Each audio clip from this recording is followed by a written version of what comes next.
ট্রেনে ঈদ যাত্রার ষষ্ঠ দিনে আমরা দেখেছি যে কমলাপুর রেলওয়ে স্টেশনে যাত্রীরা ভিড় করেছেন। অনলাইনে আগেভাগে টিকিট করা যাত্রীদের অতিরিক্ত চাপ নেই এমনটিও জানছিলাম। এই মুহূর্তে কমলাপুর রেল স্টেশনে কথা বলছেন স্টেশন ম্যানেজার। আমরা সরাসরি শুনবো তার কথা।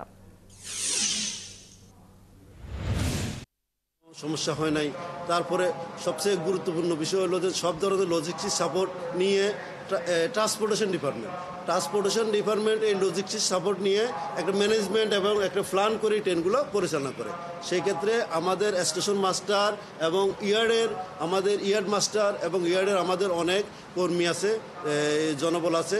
ওনাদের অক্লান্ত পরিশ্রমের কারণে এই কার্যক্রমগুলো সম্পন্ন হয়। আর আমাদের এই ট্রান্সপোর্টেশন ডিপার্টমেন্টের আমাদের ডিটিও মহোদয় রয়েছেন এবং একটু সাহেবগণ আছেন। তো ওনাদের কার্যক্রমগুলো বা প্ল্যানিংগুলো এবং ম্যানেজমেন্টগুলো সুন্দরভাবে সম্পন্ন করতে পেরেছেন। আর আপনারা জানেন এখনও আমাদের সচিব মহোদয় আছেন, রেল সচিব মহোদয় গতকালকেও এসেছেন এবং ডিজি মহোদয় আছেন এবং আমাদের এডিজি অপারেশন মহোদয়, আমাদের সিসিএম মহোদয়, সিএফএস মহোদয় ওনারা আছেন স্টেশনে এবং আমাদের সকল ডিআরএম ঢাকা মহোদয় আছেন।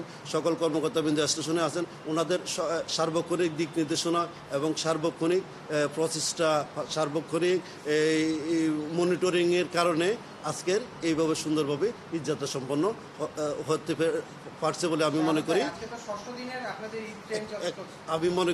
আর এই ক্ষেত্রে আমাদের এই যে আপনারা দেখতেছেন আমাদের স্টেশন মাস্টার আনোয়ার সাহেবকে আমি এতদিন আপনারা আলাদাভাবে কেউ হয়তো প্রেস ব্রিফিংয়ে নিছেন, কিন্তু আজকে আমি সবার সাথে পরিচয় করে দিতে চাই যে উনি এই স্টেশনে ওনার অবদান অনেক। এই যে ঈদ যাত্রার ক্ষেত্রে সুন্দরভাবে সুচারুভাবে সম্পন্নের ক্ষেত্রে ওনার অনেক ভূমিকা রয়েছে। সেই জন্য আপনাদের সামনে ওনাকে এখানে আনছি। উনিও যদি কোনো প্রশ্ন থাকে ওনার সাথে কথা বলতে পারেন।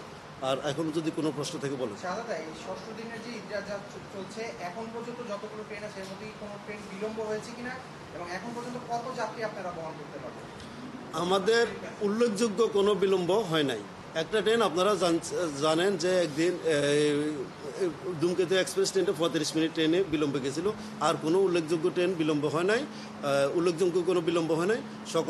প্রতিদিনই আমাদের ট্রেনগুলো সঠিক সময় স্টেশন ছেড়ে যাচ্ছে। আর আমরা প্রতিদিন আন্তনগর, মেল এক্সপ্রেস, কমিউটার এবং স্পেশাল ট্রেন এবং 25% স্ট্যান্ডিং টিকিট সহ আমরা 60 থেকে 70 হাজার প্যাসেঞ্জার পরিবহন করতেছি।